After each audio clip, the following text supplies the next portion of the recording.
दोस्तों, अभी कुछ ही दिन पहले वर्ल्ड मेट्रोलॉजिकल ऑर्गेनाइजेशन यानी कि WMO ने एक नोटिफिकेशन जारी करते हुए कहा कि इंडियन फार्मर्स को डिक्रीज्ड रेनफॉल से होने वाले डिस्ट्रेस से निपटने के लिए तैयार रहना चाहिए।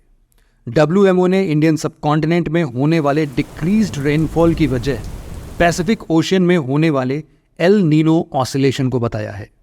अब आप सोच रहे होंगे कि भला पैसिफिक ओशन में होने वाले कोई वेदर फेनोमेनन इंडिया के रेनफॉल को कैसे इंपैक्ट कर सकते हैं। बट ये बात सही है कि एल नीनो ऑसिलेशन का इंडियन सबकॉन्टिनेंट के मॉनसून पर बहुत बड़ा इम्पैक्ट पड़ता है। इनफैक्ट इंडियन मेट्रोलॉजिकल डिपार्टमेंट मतलब कि IMD द्वारा रिलीज्ड डेटा के अनुसार बीते 123 ईयर्स में इंडिया को करीब 22 times El Nino situation face करना पड़ा है, जिसमें 16 टाइम्स तो इंडियन मॉनसून कंसिडरेबली वीक हुई थी और इंडिया को भारी ड्रॉट लाइक कंडीशंस का सामना करना पड़ा था। ऐसे में सवाल ये उठता है कि आखिर एल नीनो या ला नीना है क्या और इन दोनों का इंडियन सबकॉन्टिनेंट के वेदर पर क्या असर पड़ता है। The process. एल नीनो और ला नीना दो लैटिन वर्ड्स हैं। एल नीनो का मतलब है द लिटिल चाइल्ड और ला नीना का सिंपली मतलब है द लिटिल गर्ल, और ये दोनों एक ही साइकिल के पार्ट हैं जिसे हम लोग एल नीनो ऑसिलेशन यानी एन्जो कहते हैं। Evolution of El Nino and La Neena.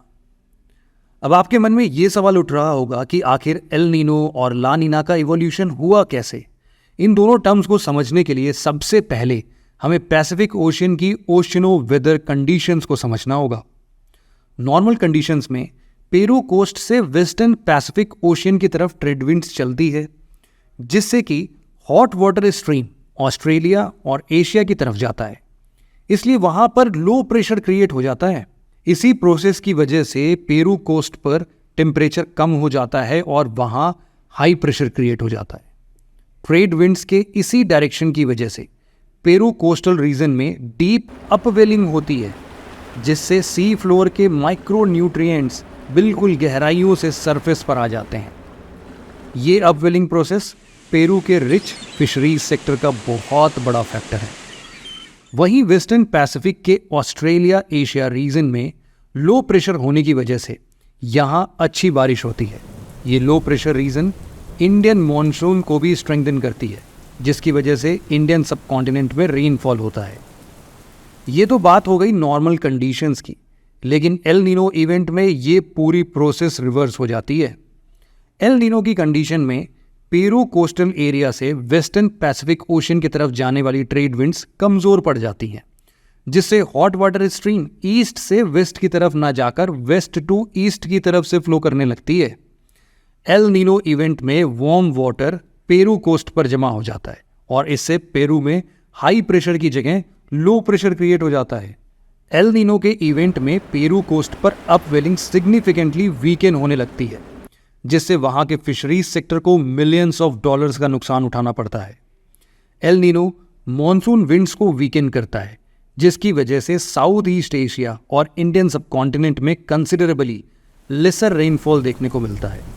IMD के डेटा के अनुसार इंडिया में 1902, 1905, 1951, 1965, 1972, 1982, 1987, 2002, 2004, 2009 और 2015 में हुए एल नीनो इवेंट के कारण 20% से भी कम रेनफॉल देखने को मिला था। वहीं वेस्टर्न पैसिफिक ओशन रीजन की बात करें तो रिवर्स ट्रेड विंड्स के कारण यहाँ हाई प्रेशर जोन्स क्रिएट हो जाते हैं, जिससे यहाँ के रेनफॉल पैटर्न बुरी तरह से अफेक्टेड होती हैं।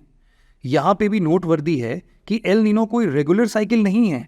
ये लगभग 2 से 7 साल के बीच में होने वाला वेदर इवेंट है।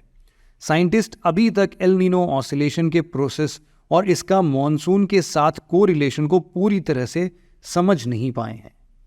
एल नीनो के बाद ला नीना की कंडीशन को देखें तो ये एल नीनो का बिल्कुल ऑपोजिट कंडीशन है। इसमें पेरू से एशिया पैसिफिक की तरफ चलने वाली ट्रेड विंड्स काफ़ी ज़्यादा स्ट्रांग हो जाती है। इससे ईस्ट टू वेस्ट के ज़्यादा से ज़्यादा एरिया पर लो प्रेशर और पेरू कोस्टल रीजन में अपवेलिंग और ज़्यादा स्ट्रांग हो जाता है।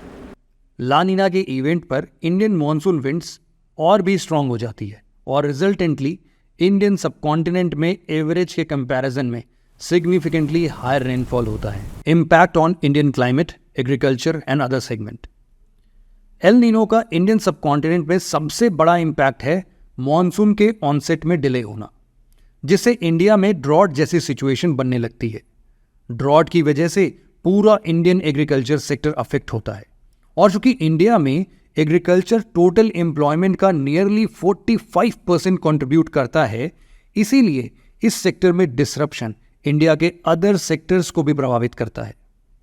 मॉनसून में डिले की वजह से इंडिया में फॉरेस्ट फायर जैसे इंसिडेंट्स में भी इंक्रीमेंट देखने को मिलती है। एल नीनो के ऑपोजिट ला नीना का इंडियन मॉनसून एंड एग्रीकल्चर पर पॉजिटिव इम्पैक्ट देखने को मिलता है। अच्छी बारिश की वजह से crops, green fodder and grassland की प्रोडक्टिविटी बढ़ती है। इससे एग्रीकल्चर के साथ साथ लाइव स्टॉक सेक्टर में भी ग्रोथ देखने को मिलता है। ला नीना से हुई अच्छी बारिश की वजह से हाइड्रो इलेक्ट्रिक पावर जनरेशन को भी एक पुश मिलता है।